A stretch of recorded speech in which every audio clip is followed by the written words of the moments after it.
Good morning class. तो आज हम यूनिट 3 स्टार्ट करेंगे। यूनिट 3 में पहला टॉपिक है स्टैक्स। स्टैक क्या होता है? स्टैक एक लीनियर स्ट्रक्चर है, जैसे कि आपका एरेज होता है या लिंक लिस्ट होता है। एक लीनियर स्ट्रक्चर है जिसमें हम इंसर्शन या डिलीशन सिर्फ एक एंड पर कर सकते हैं। तो यहाँ पर इंसर्शन या डिलीशन सिर्फ एक एंड पर ही कर सकते हैं। तो इन स्टैक्स में आपका इंसर्शन ऑपरेशन को जब हम कहेंगे तो उसको हम पुश कहेंगे और डिलीशन ऑपरेशन को हम पॉप कहेंगे। स्टैक्स में क्या होगा, एलिमेंट्स को हम सिर्फ अपोजिट ऑर्डर में ही रिमूव कर सकते हैं जिस ऑर्डर में वो ऐड किए होंगे। जो चीज हमने सबसे पहले ऐड करी है वो सबसे लास्ट में हम रिमूव करेंगे, और जो चीज हमने सबसे लास्ट में ऐड करी है वो हम सबसे पहले रिमूव कर सकते हैं। तो इस फिनोमिना को हम कहते हैं लास्ट इन फर्स्ट आउट या फर्स्ट आउट या लीफो।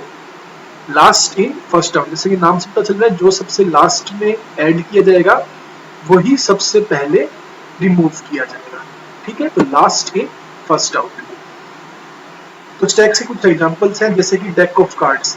अगर आप एक एक करके कार्ड टेबल पर रखें तो जो कार्ड सबसे पहले रखेंगे आप वो सबसे नीचे हो जाएगा, और जो कार्ड सबसे लास्ट में रखेंगे वो सबसे ऊपर होगा डेक ऑफ कार्ड्स में। तो जब हम रिमूव करेंगे तो जो कार्ड हमने सबसे लास्ट में ऐड किया है उसको हम सबसे पहले रिमूव कर सकते हैं। सिमिलरली पाइल ऑफ ट्रेज या जो आपकी क्या कहते हैं उन्हें प्लेट्स है, प्लेट्स को हम टेबल पर रखेंगे तो जो प्लेट हमने सबसे पहले रखी है वो सबसे नीचे रखी जाएगी, और उसके बाद सेकंड, उसके ऊपर थर्ड, उसके ऊपर फोर्थ। जब हम रिमूव करेंगे तो सबसे पहले वो प्लेट रिमूव होगी जो सबसे ऊपर है। तो सबसे ऊपर वाली प्लेट को हम रिमूव सबसे पहले कर सकते हैं, और जो प्लेट हमने सबसे पहले रखी थी उसको हम सबसे लास्ट में रिमूव कर पाएंगे। और तीसरा है जैसे रेलवेज होती हैं, तो उसमें जो आपके कैबिन्स लगे होते, कंपार्टमेंट्स लगे होते हैं, तो एक के आगे एक ऐड किया जाता है। तो जो कैबिन सबसे पहले हमने लगाया उसको हम सबसे लास्ट में रिमूव कर सकते हैं।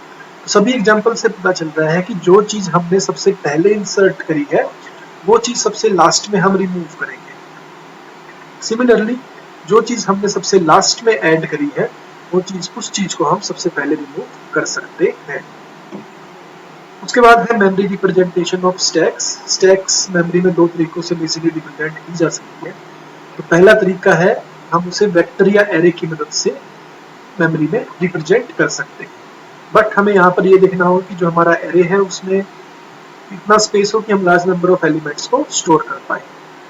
ठीक है, अब स्टैक में हमेशा एक पॉइंटर टॉप होगा। पॉइंटर क्या होता है? पॉइंटर किसी भी चीज को पॉइंटर, हमने लिंक लिस्ट में भी डिस्कस किया है। अगर हमने किसी भी चीज को जो पॉइंट करता है उसको पॉइंटर कहते हैं। तो पॉइंटर में बेसिकली एक एड्रेस स्टोर किया जाता है। तो यहाँ पर हम एक पॉइंटर टॉप यूज कर रहे हैं जो स्टैक में सबसे ऊपर एलिमेंट होगा, टॉप में एलिमेंट होगा, उसका एड्रेस स्टोर करेगा। ठीक है, अगर स्टैक एम्प्टी है तो टॉप की वैल्यू 0 हो जाएगी, और जब भी हमने कोई इंसर्शन करना हो, किसी न्यू एलिमेंट को स्टैक में इंसर्ट करना हो, तो हम टॉप की वैल्यू को एक इंक्रीमेंट करेंगे और उसके बाद उस वैल्यू को इंसर्ट कर देंगे। सिमिलरली जब हमने कोई भी वैल्यू को रिमूव करना हो तो हम टॉप की वैल्यू को एक डिक्रीमेंट कर देंगे। तो ये बॉटम में आपका एक स्टैक दिखा रखा है।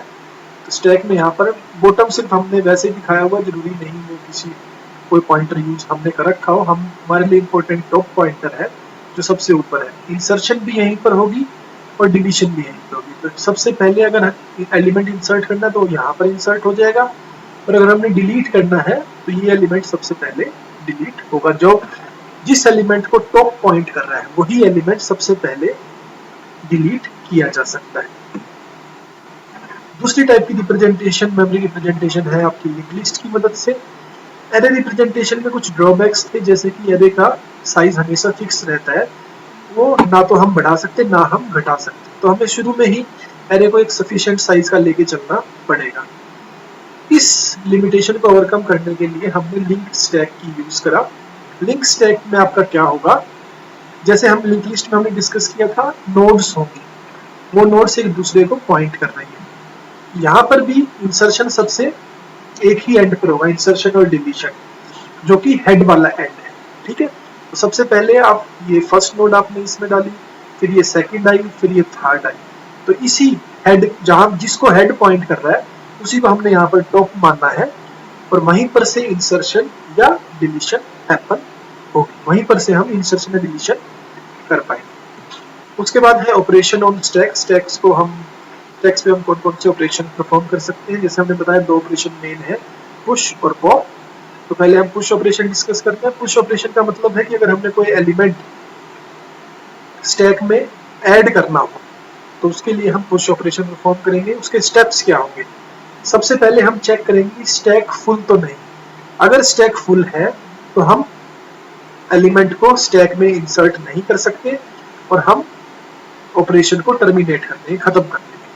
अगर स्टैक फुल नहीं है तो हम टॉप पॉइंटर को एक वैल्यू से इंक्रीमेंट करेंगे और उसके बाद हम एलिमेंट को इंसर्ट कर देंगे। ठीक है, तो ये स्टेप्स हैं। इसी स्टेप्स को हमने एल्गोरिथम में लिखा है। एल्गोरिथम का नाम पुश है। उसमें हम कौन कौन सी आर्ग्यूमेंट्स यूज करेंगे? एक आर्ग्यूमेंट एस है जिसका मतलब है नेम ऑफ द स्टैक, फिर है टॉप, टॉप जो आपकी टॉप पॉइंटर है, एन आपके मैक्सिमम साइज ऑफ स्टैक हो गया, और एक्स जिस आपने एलिमेंट को इंसर्ट करना है। तो पहले स्टेप में जो हमने बताया, हम चेक करेंगे कि स्टैक फुल तो नहीं। स्टैक फुल है या नहीं वो हम कैसे चेक कर सकते हैं? हम टॉप और एन को कंपेयर करेंगे। अगर दोनों सेम है दैट मींस स्टैक फुल है और हम वहां पर ओवरफ्लो लिखेंगे और एग्जिट कर जाएंगे।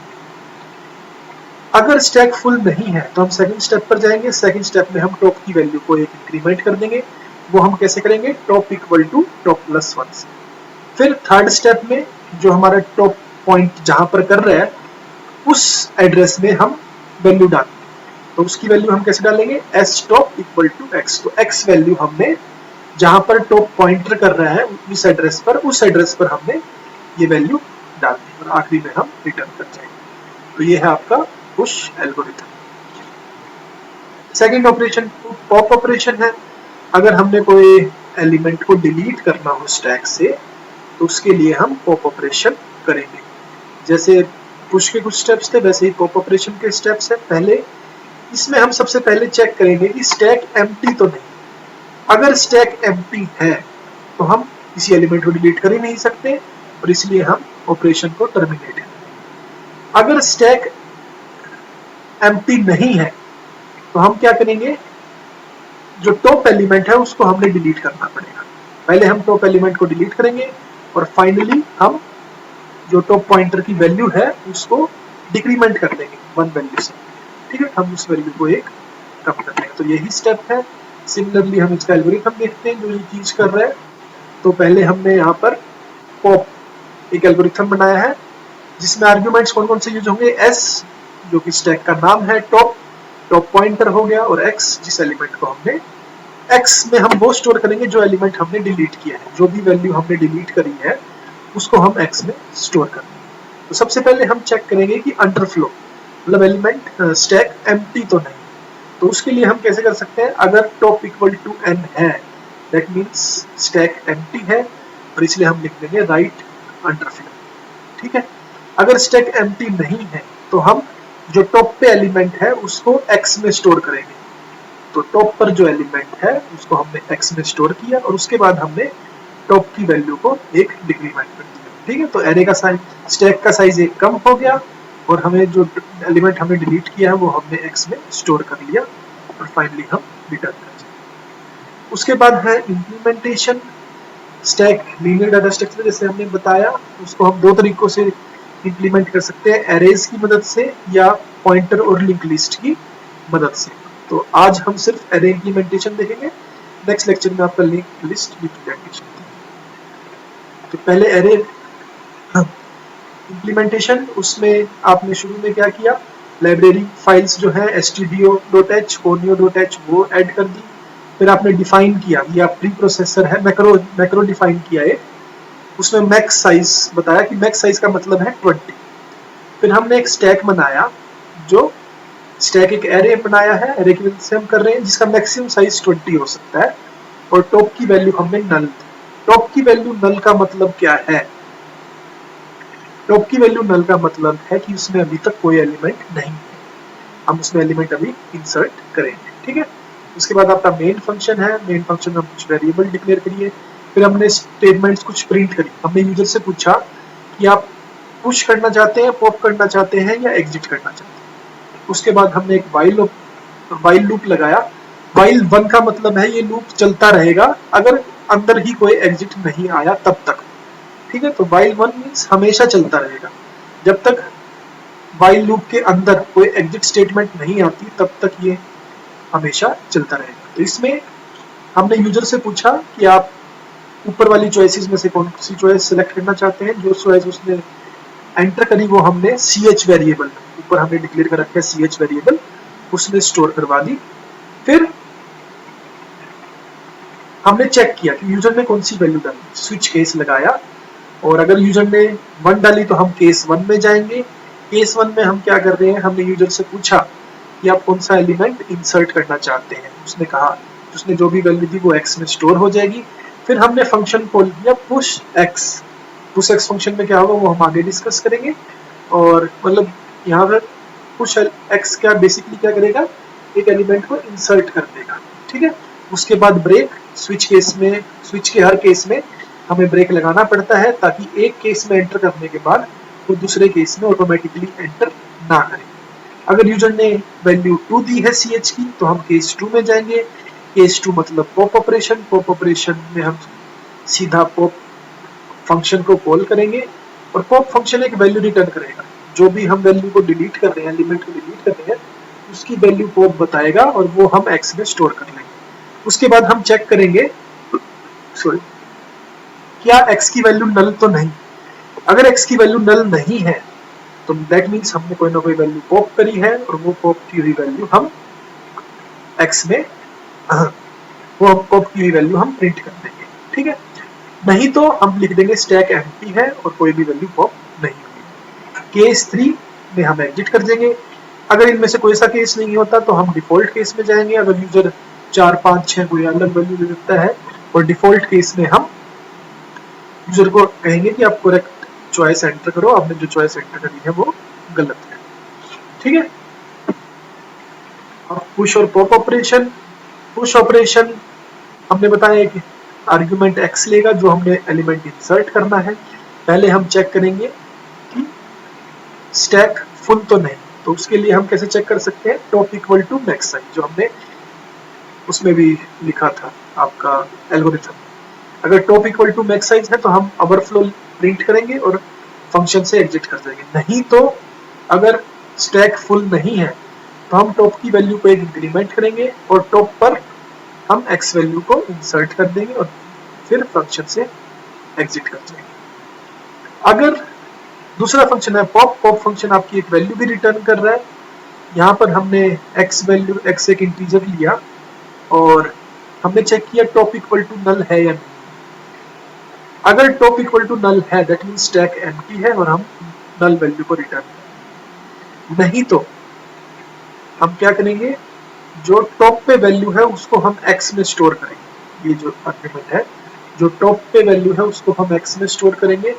Top equal to top plus 1, top minus 1, क्योंकि हम टॉप की वैल्यू एक डिक्रीमेंट कर रहे हैं, हम डिलीट ऑपरेशन कर रहे हैं। टॉप की वैल्यू को एक डिक्रीमेंट करेंगे और उसके बाद हम x वैल्यू जो हमने स्टोर करी थी वो हम रिटर्न कर देंगे, ठीक है। तो इस टाइप से दो ऑपरेशंस पुश और पॉप हम स्टैक में कर सकते हैं और इसको हम इम्प्लीमेंट कर सकते हैं। फिगरली देखें तो सबसे पहले हमारा स्टैक एम्प्टी है और उसमें टॉप की वैल्यू 0 है। फिर हमने पुश 10 किया, स्टैक में 10 वैल्यू आ गई, टॉप की वैल्यू 1 हो गई, यानी फर्स्ट एलिमेंट को पॉइंट करना, 10 को पॉइंट करना है। फिर हमने पुश 20 किया तो 10 के ऊपर 20 आ गया, टॉप की वैल्यू अब 20 को पॉइंट कर देंगे, ठीक है। अब हम पॉप करेंगे। पॉप करेंगे तो सबसे ऊपर वाली वैल्यू, जो चीज सबसे हमने लास्ट में ऐड करी थी वो चीज सबसे पहले रिमूव होगी। तो जिसको टॉप पॉइंट कर रहा है 20 को, वो 20 रिमूव हो जाएगा। फिर दोबारा से और टॉप आ जाएगा 10 वैल्यू पर। फिर दोबारा से अगर हम पॉप करेंगे तो ये टॉप वैल्यू भी चली जाएगी और दोबारा से टॉप नल के बराबर हो जाएगी। इसके बाद लिंक लिस्ट इम्प्लीमेंटेशन है वो हम नेक्स्ट लेक्चर में डिस्कस करेंगे। Thank you class.